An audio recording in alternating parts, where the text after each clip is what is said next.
আমি যে কি শয়তানের শয়তান আপনারা তো জানেন না। ব্যাক মানুষ যখন আমার রুমে ঘুমায় পড়ে বুঝছেন, তখন আমি কিন্তু বিভিন্ন ফাংশনে ঢুকে যাই। তো কাল এরা মনে করেন যে দেখতেছি কোনে কি আছে কোনে কি আছে, হুট করে দিয়ে আমার সামনে একটা নাম্বার আয় পড়ছি। পরে আমি বললাম এটা তো ভালো এনে দেখা যায় লেখা আছে আধা ঘন্টায় 300, 1 ঘন্টায় 500। আমি বললাম কি রে, আমি এত কাম করি, 1 ঘন্টা কাম করলে আমার 50টা দিবারছে না, এনে তো টেহা বেশি, তাহলে এই ব্যবসা করলে তো আমি উন্নতি করতাম। পরে তাড়াতাড়ি ফোন দিয়ে লাইছি, ফোন দিয়ে কই এই যে খালা, এটা আপনার কি ব্যবসা চালু করছেন, এই ব্যবসাটা আমার শিখাই দিন, আমি এই ব্যবসা করতাম চাই।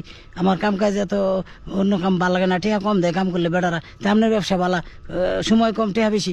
কয় তুমি তো বেদাল বাজাইছো আগে, তুমি খালা ডাকছো কে?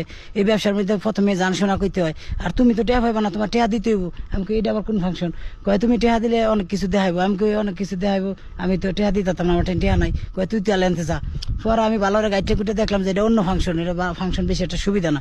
পরে আমি এই যে আপনার ঘরে কইবার চাই, আপনারা আবার এই ফাংশনে অনেকে লাড়াছাড়া করেন, এটা কিন্তু ভালো না বুঝছেন। এই ফাংশনে লাড়াছাড়া করলে মেলা ক্ষয়ক্ষতি আছে, মেলা মনে করেন যে দুর্নাম আছে, এরপরে মনে করেন মেলা ক্ষতি, ডাক্তার খোঁজ খবর লেন, উপায় নাই।